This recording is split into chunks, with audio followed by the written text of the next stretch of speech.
விசாரணையில் ரஜினியின் பேண்ட் பாக்கெட்டில் இருந்த செல்போன் வெடித்து சிதறிதான் விபத்து ஏற்பட்டது தெரிய வந்து கேட்டுக்கொண்டே பைக்கில் வந்தபோது போன் வெடித்து கருகி போக தொடை பகுதியே இரண்டாக பிளந்து உயிர் பறிப்போய் வெடித்து சிதறும் நிகழ்வுகளுக்கு பல காரணங்கள் இருக்கின்றன.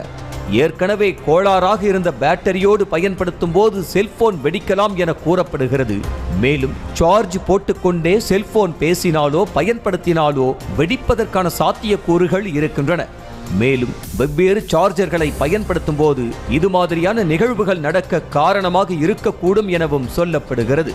குறிப்பாக செல்போன் ஓவர் ஹீட் ஆவதுதான் வெடிக்க முக்கிய காரணம் என்ற நிலையில் டெம்பரேச்சர் அதிகம் உள்ள இடங்களில் வைக்கும் போதோ போதிய காற்றோட்டம் இல்லாத இடத்தில் வைக்கும் போதோ செல்போனிலிருந்து வழக்கமாக வெளியேறும் கதிர்வீச்சுகள் வெளியேற முடியாமல் இருக்கும் சூழலும் வெடித்து சிதற முக்கியமான காரணியாக கூறப்படுகிறது.